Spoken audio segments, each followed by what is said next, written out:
Okay, so I want to address this idea that's obviously hilarious, that about you've probably seen in your Siddur, your whole life, if you've been davening from an art scroll Siddur, you've probably seen something, could be even every single day of your davening life, and it could be you've noticed it and been bothered by it and asked the question, or it could be that you did not notice it. Ruthie, just watch out, there's a phone over there recording. Okay, thank you. It could be that you never have, but you may have noticed that in your Siddur, when it comes to the bracha, if anybody has a Siddur in here, you can take it out, feel free. But when it comes to the bracha of Barich Aleinu in Shmoneh Esrei, right, so we know that it changes depending on the time of year, right? We just switched from saying Morid Hatal or nothing to saying Mashiv Haruach Morid HaGeshem. Right? That we just switched. When did we switch that? Sukkot, very good. The last day, Shmini Atzeres, or Simchas Torah in America, they do it the very last day, right? So, the bracha of Barech Aleinu, where this is for Ashkenazim, Sfardim have a whole different bracha. But for Ashkenazim, right, we change. In the summertime, we say V'sein bracha in the summertime, very good. And in the winter, we switch over and we say V'sein tal umatar livracha. Okay, now, in Israel, the date of the change is consistent and clear. In Israel, right, on the last day of Sukkot, on Shmini Atzeres, so we already started Mashiv Haruach Morid HaGeshem, why didn't we just start asking for rain also? Right? In other words, the very first, I'll get you, very good, I'll get you 1 second, the mentioning of Mashiv Haruach, Gvuros Geshamim, so that is not a prayer, it is not a tefillah. We're not asking for rain in the second bracha of Shmoneh Esrei, right? We're just talking about God. We're talking about how amazing Hashem is and all the things He does, Mechayeh Mesim, right? All these things. So one of the things that Hashem does is Mashiv Haruach Morid HaGeshem. Now that it's the rainy season, so we mention the fact that Hashem is in charge of the rain, right? But we don't start davening for rain yet, right? When in Eretz Yisrael, when do we begin davening for rain in Israel, and why? You know why? Or yeah, go ahead. We just learned this with the sub we had. Okay, great. That 2 weeks later they start davening because after Adon's Ola Regal they had to leave Yerushalayim. Excellent. Right, so we start always on the same date, which is 2 weeks after Shmini Atzeres. The date is Vav Cheshvan, Vav Zayin Cheshvan, from the night of Zayin Cheshvan, after Vav Cheshvan, and the reason is that in the times of the Base Mikdash, like Leah said, everybody would come and be Ola Regel. Everybody would come and bring their karbanos to the Base Mikdash and see the Base Mikdash, and then everybody had to travel back home, right? And some people traveled, like we went yesterday, all the way to the Golan, right? Mamish to the Bashan, right? Ever Yarden. That was a long trip for us. They had much longer bathroom stops than we had. So it was a very, very long trip, and Chazal said that the longest travelers would be traveling for 2 weeks. And it's not nice for all of Klal Yisrael to be davening for rain when we know that there's so many of our Achenu, brothers and sisters of Klal Yisrael, that are still traveling, and the rain is going to make it much, much more difficult and uncomfortable for them. So we wait 2 weeks before we start asking for rain, right? Even though already now is like the rainy season, it's already the time that we want rain to start, and it's healthy, and it's good for us, and good for the crops, and good for the land. Right? However, it's not fair to ask for rain on the heads of the people who are leaving to be Ola Regel. So now, obviously, even though nowadays there's no Aliyah Regel, but the halacha remains the same. So in Israel, we start asking for rain on the same date every year. So let's take a look at the sources and see this very quickly. The first two sources are both telling us about Mashiv Haruach and the same Talamat Levracha. So let's see it both together quickly. Shulchan Aruch, the first one is in Siman Kuf Yudalid, or Chaim Kuf Yudalid, Sif Aleph. Maschilin Lomer Bebracha Shnia Mashiv Haruach Morid HaGeshem. We say Mashiv Haruach when? Betfilas Musaf Shal Yom Tov Achron Shal Chag. We start from the Musaf of the last day of Yantif. Ein Poskin at Tfilas Musaf Shal Yom Tov Rishon Shal Pesach. Okay, so that's from the last day of Yantif to the last day of Yantif. We start saying Mashiv Haruach. However, when it comes to the same Talu Mater Lebracha, so now that's source number 2. This is Siman Kuf Yud Zayin in the Shulchan Aruch. Birchas Hashanim, the bracha of Barech Aleinu, Tzarich Lomar Ba B'Yemos HaGeshamim V'sein Tal Umatar. Right? Normally, we have two versions of this bracha. In the days of the sun, of the summertime, so we say the same bracha. But when it comes to the winter time, we say the same tal u'matar lebracha. Okay, now, when do we start doing this? Let's just skip for a second to where it says hey. Skip to the hey for a second, because that's first going to see the easier part. That's more understandable to us. That's talking about in Israel. Right, we start the night of Zayin Cheshvan, meaning Vav Cheshvan is going to be, what's today? Today's Aleph, right? Today is Thursday. So Thursday, Friday, Shabbos, Sunday, Monday, Tuesday night.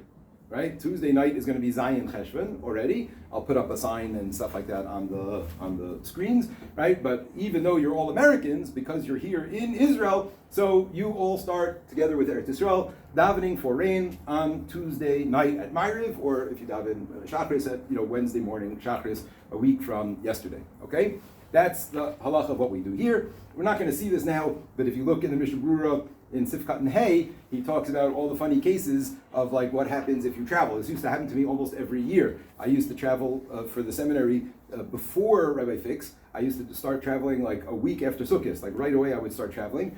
So it would happen to me almost every year that I would be in America for Zayin Cheshvan, right? Which means that I'm Israeli, but I'm in America. So the halacha is that I still say the same bracha until I get back to Israel. The first Shmoneh Esrei when I land, then I say the same halacha bracha. Okay, but that's in the Mishnah Berurah Sifkat Hey that we're not going to be looking at now. What we're going to be looking at now is going back to the beginning of that sif, right? Umaschilin lishol matar b'chutz la'aretz. So when do we start saying the same tal umatar lebracha? When do we start asking for rain? Right? Saying this tefillah of the same tal umatar lebracha. When do we start doing that? But tefillas aravis at Ma'ariv shel yom shishim achar tekufas Tishrei. 60 days after Tekufas Tishrei. Okay? So this is something that you've probably never heard these words before, but we're going to just translate them and then launch into a fascinating discussion of this halacha. Okay, again, umaschilin lishol matar b'chutz la'aretz in America and anywhere else outside of Israel. When do we start? But tefillas Ma'ariv at Ma'ariv time. But which Ma'ariv? What date? What calendar date? So he doesn't tell us a date. He tells us 60 days, Shel Yom Shishim, Achar Tekufas Tishrei. 60 days after Tekufas Tishrei, whatever that means. Okay, so now we have to stop and learn and understand what we're talking about here. Because like I said, this is really something really super fascinating. So we know in our Siddur, it says, right, those were, I copied it on the front, right, so you can see here, right, Birchas Hashanim, this is a straight photocopy from the Art Scroll Siddur, right, and what does it say about Birchas Hashanim? In the following blessing, the same bracha is recited, right, Chol HaMoed Pesach, through Mincha of December 4th, let's leave the parentheses out for a second, right, so through Mincha of December 4th, the same Talumatar Livracha is recited from Ma'ariv of December 4th until Pesach. Okay, so have any of you ever noticed this before in your Siddur? Okay. Did you ever wonder what in the world does December have to do with my davening? You have a Sephardi Siddur, so it would be different, I think, right? It's different by you. No? Maya? No? Yeah, You're not sure? it Okay. says something, I'm just... It does. Okay, so, and what makes this even weirder, right, and stranger to sort of understand is when you add in the parentheses, right? It's December 4th, however, in a year before a civil leap year, right? Does anybody know what is a civil leap year? Jewish year? No, civil is not Jewish. February has 29. February has 29 days, right? That's what we call a leap year, right? Every year, right? February has 28 days, and every fourth year we call it as a leap year. Once every 4 years, February has an extra day, the 29th day of February. Okay, so what this is telling us, obviously, is a halacha. This is obviously coming from somewhere, but it sounds so odd. What in the world would the secular calendar have to do with my Shmoneh Esrei? And certainly, what does a leap year have to do with my Shmoneh Esrei? Right? What's more, and to make this even more confusing and fascinating, turn the page over to this page. This is the tour Okay, this is from the Sefer, the Tur, the Arba Turim, which we've dealt with in this class, correct? Yes? This is from the Arba Turim. And what we're looking at here in the side, the middle text is the Tur, right? The outside text over here is the Base Yosef. Does anybody remember? I'll be super impressed, super duper impressed if you guys remember who was the Base Yosef and what he did. Oh no, we didn't get to this yet. Take it back. We didn't get to this yet. Okay, very good. You don't know. Base Yosef is also the Kesef Mishnah and also the author of the Shulchan Aruch, right? The Base Yosef Cairo, of Yosef Cairo. So the Base Yosef we didn't get to yet in our history, but the Base Yosef we're about to. It's the next thing. The Base Yosef was written on the Tur, just like the Kesef Mishnah, just like the Kesef Mishnah of Yosef Cairo on the Rambam. What did he do? He brought in all of the sources, right? He said that was like one of the major works on the Mishnah Torah to defend against the Ravid's question, right? The Ravid's issue was, how can you bring in all these halachos and not tell me the source and not tell me the rationale? You're just saying halacha. So the Kesef Mishnah went and did this incredible work of like we said, reverse engineering the Rambam, right? Going back and based on the halacha, going back and figuring out what the source was and what was the rationale. So that was the Kesef Mishnah. Later in his life, he wrote the Sefer the Base Yosef, which we're going to get to. Okay, but let's take a look at the Base Yosef when he addresses this halacha, because he quotes from another one of the Gedolei Ashkenaz, the Avudraham. Avudraham was a very famous Rishon. However, his only real work that we learn from and know is his work on the Siddur. He has a perush on the whole Siddur and many of the halachos of davening and the structure of davening. A lot of that comes from our Sefer, our knowledge of Sefer Avudraham. It's the Kas of Rav David Avudraham. Look what he says here. V'yom shishim. When is the 60th day? Right, like we saw in the Shulchan Aruch, 60 days after a certain time. We have to know what that time is. But when is this? Yom Shishim Yavo B'chaf Beis. What's the next word? Somebody read that next word.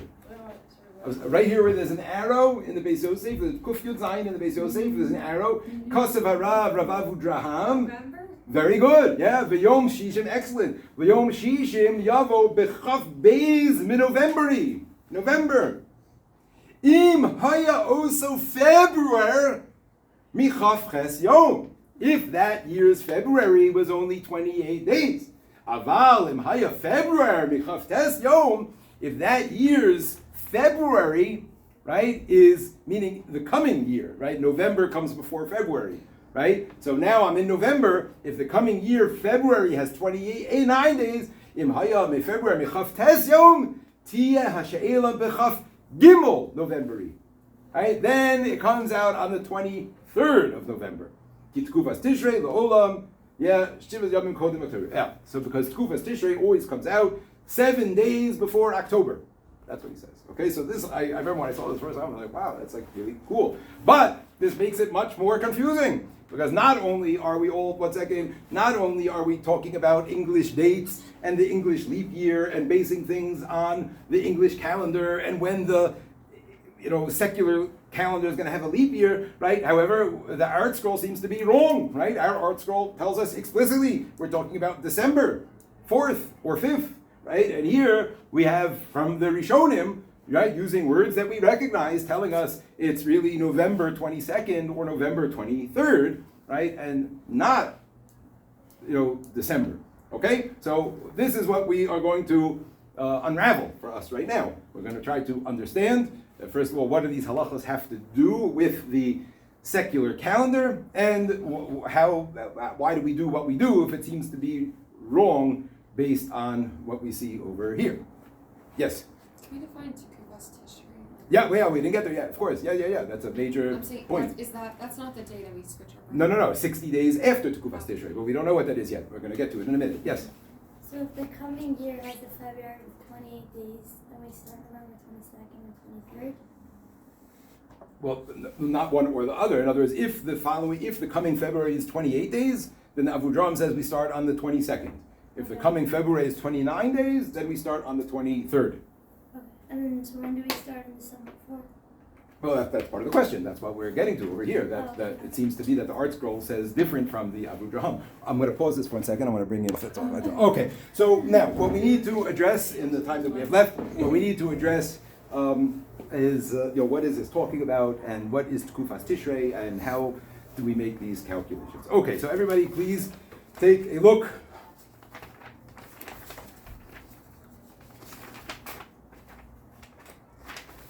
take a look at the board. Okay. We know that there are two systems of keeping a calendar that exist. For a yearly calendar, there are two systems that exist. What among different religions and different people? Very good. There's the solar calendar and the lunar calendar. Okay? Let's just define what these are. The solar calendar means that we consider a year, a period of time of a year, to be the amount of time it takes for the world to orbit the sun. Right? The sun is in the center of our solar system, right? The sun and all the other planets. And we know that we go around and around the sun. In the olden days, they used to think the sun went around the world, but it makes no difference. Right? So what is a year? Well, it depends how we're defining it, but a solar year means a year of the sun, and that is the amount of time it takes for the planet Earth to do one full orbit of the Which one is this? sun. That's a solar year, a sun year. Well, we'll explain everything in a second. 12 months. There's no such thing as a month. It's just, there's no month. 365 days. 365 days, exactly. That's a solar year. Both? No, let me talk. So a solar year is the amount of time it takes the world to orbit the sun. That's it. We don't need to break that down any further. That's just a fact. The world orbits. It takes a certain amount of time. If we time that, it's approximately 365. It's not exactly. It's closer to 365 and a quarter. This is very important. We'll get to all of this.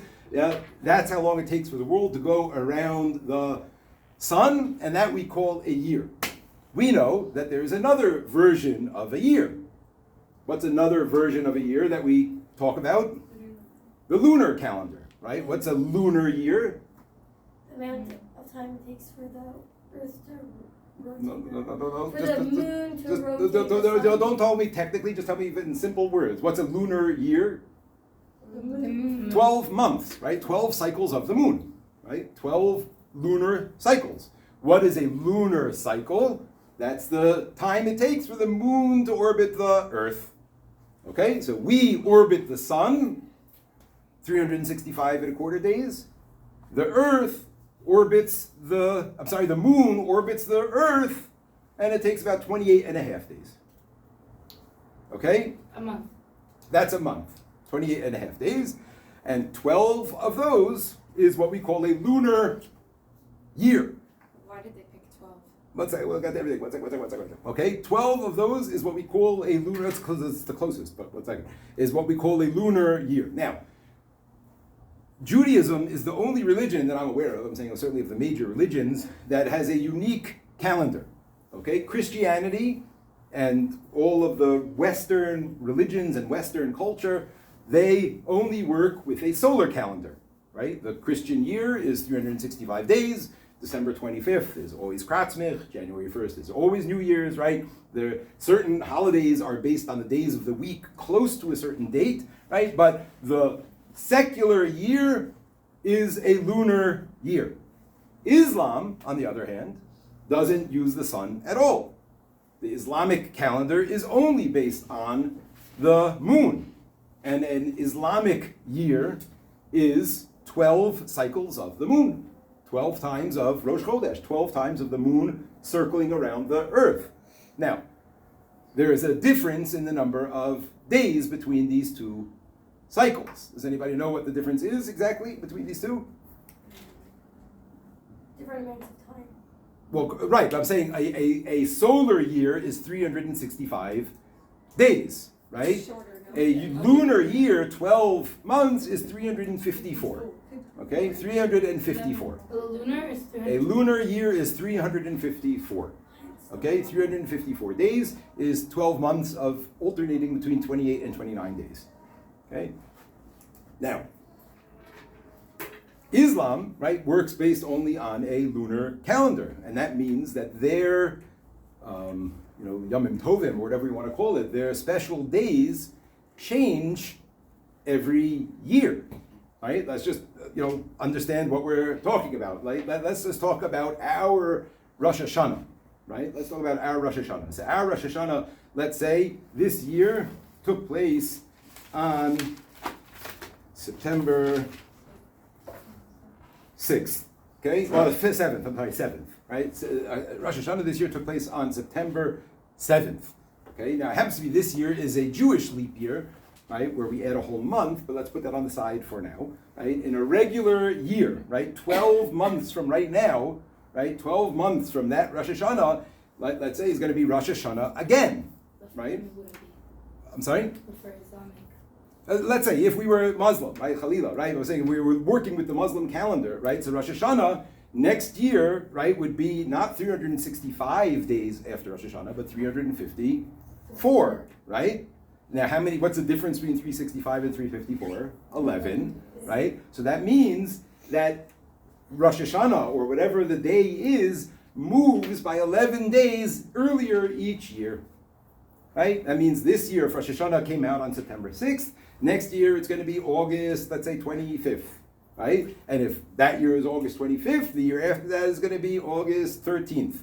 And the year after that, August 2nd. And the year after that, July. And the year, right? And that's why the Muslim Yomim Tovim come out anytime during the year. Ramadan, which you realize they fast for 40 days, right? They eat only at night. Certain days they fast completely, night and day, right?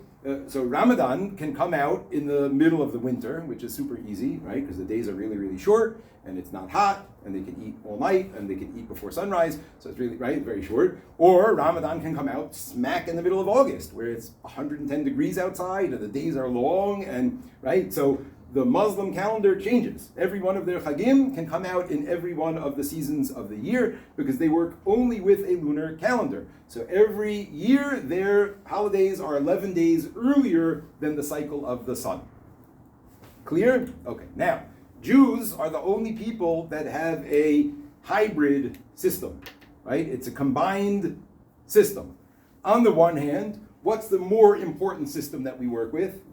The lunar calendar, right? All of our chagim, all of our yomim tovim, all of our special days are all based on the date, based on the month. And the month is all based on the lunar calendar, right? So there's no question about it that we operate with a lunar calendar. However, there's one pasuk in the Torah, one pasuk, that because of this pasuk, we are, again, lahavdil, completely different in the way that we treat the calendar than the Muslims. Yeah, you know what it is? That Pesach has to be in the spring. Excellent, beautiful, excellent, right? That it says that Pesach Shmor es Chodesh HaAviv. Pesach has to be in the Aviv, has to be in the spring. Okay, so we know that the date of Pesach is always the night of Tesvav Nisan, right? That's easy. However, if we would keep only a lunar calendar in a number of years, right? Every 3 years, it's a month earlier. Right? Every 3 years, Pesach would move a month early. So even though this year Pesach is in spring and it's beautiful, if we would only have a lunar calendar, in a couple of years, what's going to end up happening? Pesach's going to be in the middle of the winter. And that doesn't work because Pesach has to be in the spring. So what do we do if there's a year like this year? What do we do if the calendar comes out in such a way that if we keep things as they are, Pesach will end up too early? We'll have to discuss what does that mean. When is spring? We'll get that in a second, right? But if Pesach is going to come up too early, so then what do? We add a month. Which month do we add? Adar. Why Adar? Because that's the one right before, right? That's why Adar gets added to, because the whole thing is all about Nisan. It's all about keeping not even Rosh Chodesh Nisan. Rosh Chodesh Nisan could be technically in the winter, as long as Tesvav Nisan is in the spring, which we have to know what that means, but Tesvav Nisan has to be in the spring in order for Pesach to be Shmor es Chodesh HaAviv. And that's why we have this hybrid system. We keep all of our chagim, all of our yomim tovim, all of our important dates are all based on the lunar calendar. However, in order to keep Nisan and Pesach in the same season, we add a Adar, and we know like the Cheshbon 7 times in 19 years or whatever it is. I don't even, maybe that's wrong. I take that back. I don't even know if that's true. Right? There's a whole very, very, very complicated Cheshbon about how and when we add these in. Right? But that's the Torah of Ibur Hashanah, which is like the highest level in terms of scientific Torah. Anyway, that is how this system works, and that's how we have this dual system of keeping both in play. Okay, so far so good. Now, what is Aviv? How do we define, seasons, right? In the southern hemisphere, right? It is spring, right? Whatever. And how do we define Aviv? How do we define a season? Why?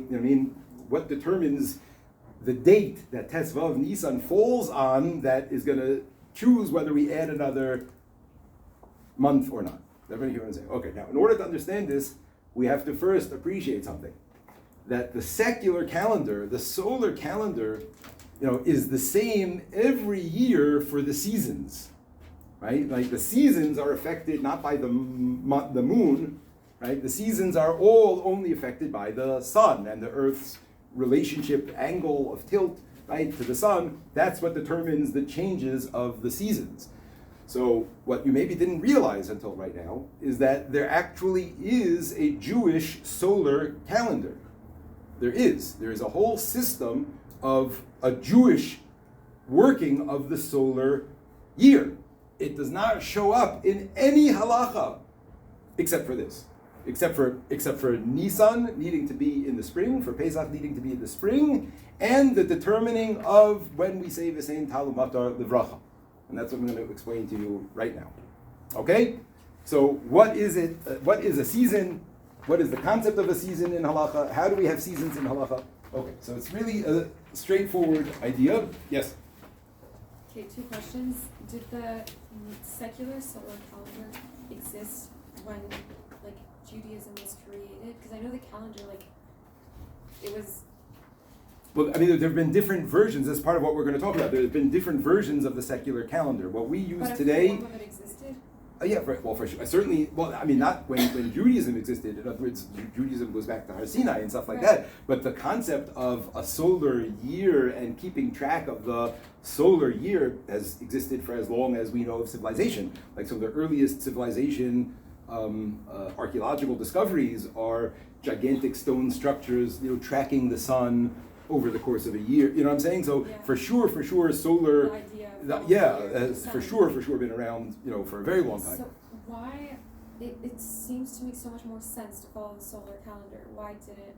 Well, because HaChodesh Hazeh Lachem, Rosh Chodashim, Klal Yisrael is nimshal to the moon, right? There's a lot of very, very deep hashkafic connections between Klal Yisrael and the moon, and the cycle of the moon, and the cycle of waxing and waning, and disappearing and returning, and all of these things. But at the end of the day, we're awake during the daytime. We connect a lot more to the sun than the moon, I think.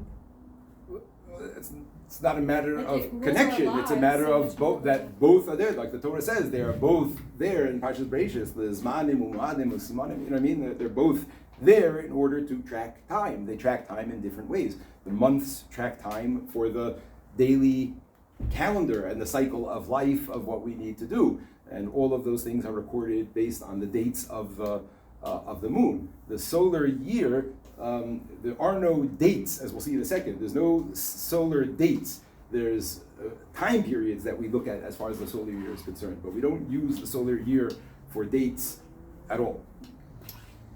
I'm just saying that also, Sukkot, it might not be called in the Torah that it has a specific time, but it's called the holiday of the harvest. So harvesting happens at a specific time in the year, connected to the sun and where we are in relation to the sun. Okay, that's already taken care of by Pesach. In other words, if Pesach is going to be in the spring, so then Sukkot is always going to come out in the right time. You know what I'm saying? That drasha that tells us to move Pesach into the spring, that fixes the whole calendar for the year. Right? That makes the year work with everything that lines up like that.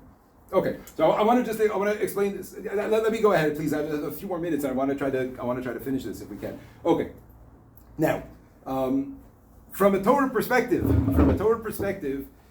we take the year and we divide the year up into 4 parts, 4 equal parts. Okay, we're going to draw a diagram here. This is the sun, let's say in the middle. Okay, and we're going to draw the earth circling around the sun. Okay?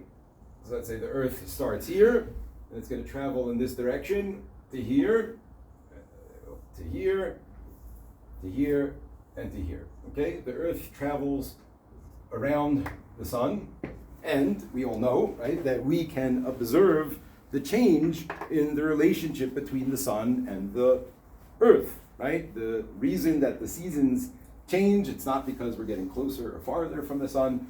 We're constantly, through the orbit, we it changes tens of thousands of miles in terms of closeness. That has nothing to do with the seasons. It's the angle of the tilt of the Earth that makes the difference. If we're in the northern hemisphere and the tilt of the Earth is tilted towards the sun, so we get the blast of the sun full on and full strong, that's what we call summer. When we're on the northern hemisphere and we're in the winter, right, so we're over here, so the sun is not hitting us full force, it's hitting us only like at a glancing angle, right? It's hitting us like coming off the side of so that's what we call winter, right? The days are longer in the summer because we're rotating like this and we're facing the sun for longer. The days are shorter in the winter because we're rotating like this and we're facing away from the sun, so we spend less time facing the sun. Yes? Okay. Now, there's a day of the calendar every single year that is the longest day of the year. Right? What do we call that?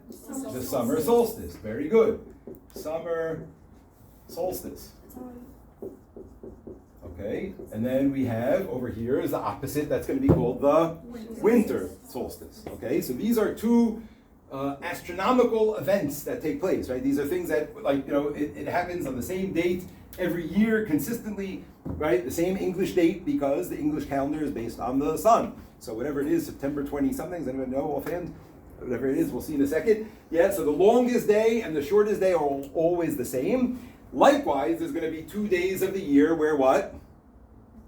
It's exactly the same, right? What's that called? Equinox, right? The equinox, there's one in the spring, in the fall, the vernal equinox, right? That's called that, this is here, the vernal equinox, right? And then there is the, right, what's it called? Is it called spring equinox? Or is there like a better name for it? I don't know. Okay, let's say spring equinox. Let's just say. Okay. Now, these four, are we going to finish today? These 4 times of the year, right, are recognized in the Torah, right? The Torah talks about this extensively, right? And these 4 times are what set off the different seasons from a Torah standpoint. Okay, so when we say Shmor es Chodesh ha'aviv, right, that we have to make sure that Pesach takes place in the spring, in the Aviv. So what does that mean? It means that it has to take place where? After the spring equinox, right? Pesach has to be sometime in this time, right? Because after this is already called the summer, right? This is already the fall, and this is already the choref, the winter, right? So we have to make sure, right, after 1 year of going around that we're 11 days short, and then the next year going around that we're 22 days short, right? The next year, if Pesach is going to fall out over here, so then we have to add a month to make sure that Pesach keeps happening in the Aviv, right? However, the Torah recognizes these 4 points in the year, right, as significant changing points, and these are called tekufos. Okay, so that's what these are called. This is called tekufas Tishrei, which is what we're talking about here. Tekufas Tishrei is the vernal equinox. Tekufas Tammuz, that's the longest, hottest day of the year. Right? That's in the middle of the summer, the longest day of the year. Tekufas Teves, that's what sets off the winter. That's the coldest, shortest day of the year, so to speak. Right? And Tekufas Nisan, that's what sets off the spring. Tekufas Nisan, and that's why the Chodesh Nisan we push into that time. Okay, so I'm going to take a minute or two overtime just to be able to finish explaining this very, very quickly. But hopefully now it's maybe starting to come a little bit clear why we're dealing with English dates in our Shmoneh Esrei, right? Because like we saw in the Shulchan Aruch, the halacha is that we start asking for rain in Chutz La'aretz Shishim Yom Achat Kufas Tishrei, 60 days after not a Hebrew date, not a lunar date, but a solar date, right? The vernal equinox, the equinox that's leading into the fall, that's Kufas Tishrei, right? So that date is going to be the same every single year, that English date, because the English calendar follows the sun. So the same dates are the same, the Zman in Manaluach work for the English calendar forever, right? If you have a luach of 365 days, that's all you need, because the times are the same every year based on the solar cycle, right? The solar cycle remains the same every year. So every year, Tkufas Tishrei is going to be the same secular date, right? And 60 days later than that secular date is going to also be the same secular date every single year. Okay? And therefore, nowadays, hopefully in a second we'll explain the November-December issue, right? But for starters, we're explaining the December 4th issue, right? Why should Tefillah and December 4th have anything to do with each other? Because if we count back 60 days prior to December 4th, we're going to hit the vernal equinox. And therefore, right, we start in Chutz, we start asking the same Talamot of Lברכה, right, the Ma'ariv of December 4th, right, meaning going into the next day, because that's already the 60th day from the Tekufa of Tishrei. I'm going to say it again. Yeah, December 4th, if you're looking at your calendar, December 4th, that's the 59th day since the Tekufa, right? Wait, no, I got that, but what does that have to do with Pesach? The Pesach, nothing. Like, we're just proving through the Pesach thing that Judaism, No proving, that's the reason. The reason that we do not have a calendar like Islam, where our Yom Tovim move throughout the year, is because that Pesach has to be in the Aviv. So that's what regulates our calendar. That's what keeps our calendar solar and lunar in balance. Can you say it again for December? Yes. Tkufas Tishrei is a date, a secular date, right? Just like the word, the secular equinox is the same English date every year. Again, that's September something, right? So therefore, the date of Tkufas Tishrei, the date that the Tekufa takes place, is going to be the same secular date every year. And therefore, 60 days later is going to also be the same secular date every year. Because 60 days later is 60 days after the Tekufa, and that comes out as the night of December 4th. Right? The night of December 4th is the night that is 60 days after the Tekufa of Tekufas Tishrei. Okay. No, it's way before Tekufas Tishrei. The Tekufos are... What are the 60 days? I think 60 days isn't a Tekufa? No. 60 days has nothing to do with anything except this halacha of davening. No, the Tekufos are 365 and a quarter divided by 4. Right? It's, I think, 91 and change. I think each one is 91 and 8 or something like that. You know what I'm saying? Each tekufa is 90-something days. But 60 days that's when the rainy season starts in Chutz. That's why we start asking them. So specifically just for the Tishrei, 60 days after Tishrei is when we start to need rain in Chutz, and that's why we start the Saint Talamatar that night of December 4th in Chutz. Because December 4th is always going to be the 60th, or leading into the 60th day since the Tekufa. In America, you're not supposed to change yet? No, we're changing here next week, and right? In Chutz, no, they're waiting until December. That's exactly what's happening. They're waiting until December. Okay, now I want to just finish this up because and then I'll take questions. But we're already a little bit over time. But I feel bad. I want to let you go, but I also need to finish this very, very quickly. So I'm sorry. But this explains the first part of it. Okay, this doesn't explain the leap year thing, which I'm not going to really be able to fully explain now. However, the idea is sort of simple. The idea is that in that year leading up to a leap year, so it's already accumulated enough days that it's already a day off. Okay, well this is what I need to explain to you. Okay, ready? This is, if you want to leave, you can leave. I'm going to continue now, especially because it's on video also. So anybody who wants to hear the end, you can stay. I'm not going to hold it against you or have any negative opinion if you leave. I feel badly that I'm keeping you, but I just want to finish this up instead of just doing it to another class. So I'm going to finish this now. Okay, I apologize. So the idea is as follows. Okay. For all the many, many years, we assumed that a year was 365 and a quarter days. Okay, 365 and a quarter days. So let's look at this page now. This page is all about how leap year works and how it affects halacha. Okay, so let's take a look at this quickly, starting at this page. Okay, so this is the year 0. Okay, let's say like this is when we're starting our counting. So the Earth is in a certain position relationship to the sun. 365 days later, what are we going to do? we're going to celebrate New Year's. But really, right, a year is not 365 days, it's really 365 and a quarter, right? So really, when we are celebrating New Year's, we're really 6 hours early, right? Really, it's going to take another 6 hours until the Earth is actually in a new year position, right? Right? But we don't do that. We just do midnight, right? Because it's too complicated. So we do a year and have a Merry New Year, whatever. But it's really a little bit early, 6 hours early. Okay.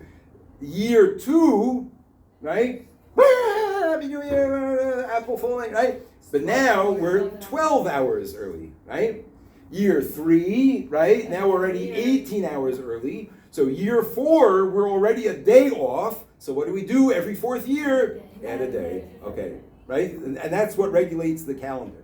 But what that means is, and it's like a little bit hard to conceptualize, I'm only going to say it once, and if you like kind of think about it, you'll get it. What that means is that by the November prior to a leap year, we're already a full secular day off than the Tkufa, right? It's already 1 day off, but we're not going to catch up until February. We're only going to add that day in February, right? So for us, we have to like add the day early, right? We have to push off our davening for 1 more day because it's already accumulated, right? Through exactly, it's already accumulated that we're a day early in the cycle. So we have to wait another day till the Earth actually gets to the spot. And that's December 5th. And that's December 5th, exactly. December 5th is exactly 24.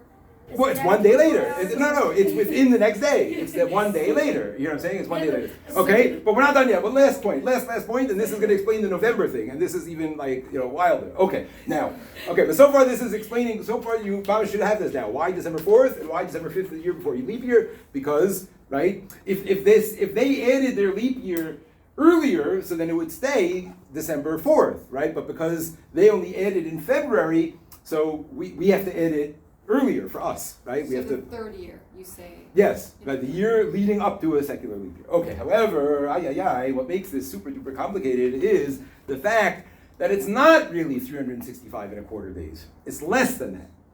Okay, it's a little bit less than 365 and a quarter. It's actually 365 days, 5 hours, 48 minutes, and 46.02 seconds.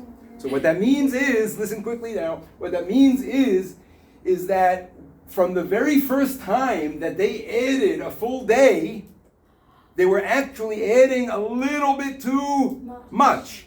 Like 12 minutes only.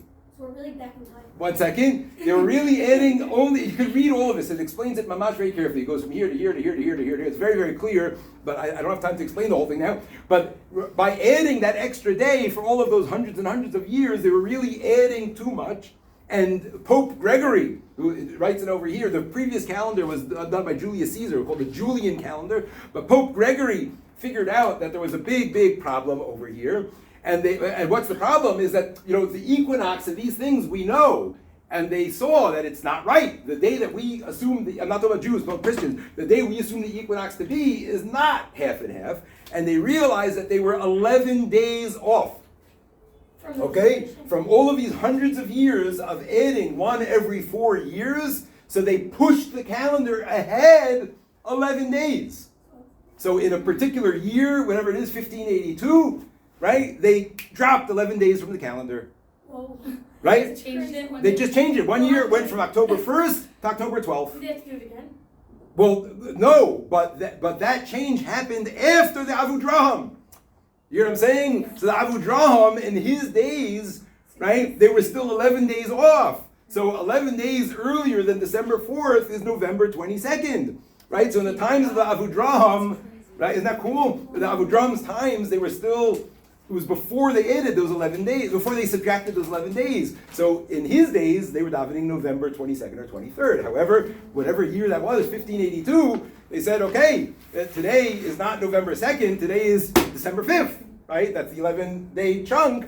So that's why, for us, halacha l'mayim, that's why obviously we're, So now the Avudraham is what are we right. supposed to do? Not go by the November 23rd? No, for sure, we only go by December, because Avudraham agrees. It's still 60 days after the Tkufa, just what we call it in English words changed, right? They used to call that day 60 days, that used to be called November, but now we realize it's a mistake, so now we're going to call it December. But here I'm saying, but that's it's exactly the same time of the year. Just the name we give it, they realized they were 11 days off, and therefore they changed it up.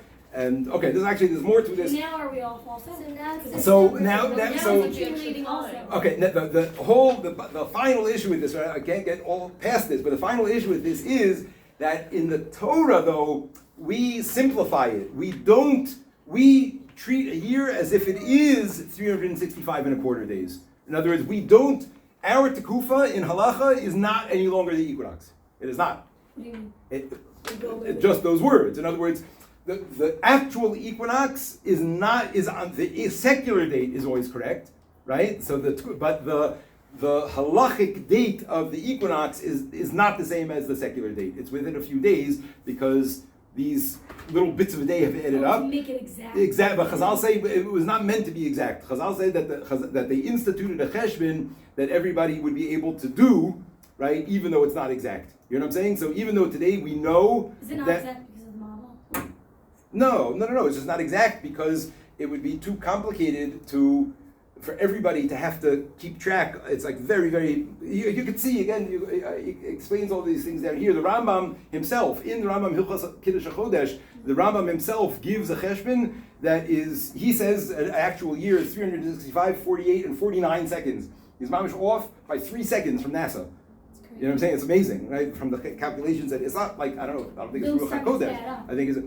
I understand, right? They do add up, right? They do add up, which is why we're not any longer correct. However, for halacha, we follow this. We don't follow the tekufa for real. So it's okay? It's okay. Not only is it okay, there's a tshuva Moshe Feinstein about this. Somebody wrote to Rav Moshe, now that we know, should we change it? Rav Moshe was like very, very stark against him. No, this is our Masorah. It's not, Chazal didn't make a mistake. They knew the right cheshbon. They instituted for halachic purposes a cheshbon that people could do. Is right? that based on every day sunrise and sunset and like Shmoneh? No, it's nothing to do with any of that. That's completely separate. Then what do you go by now? If you think about it, then like really, let's say Shabbos could be all like. No, but this has nothing to do with that. This has nothing to do with sunrise. So what do we do? No, December 4th and 5th. December 4th or 5th. December 4th.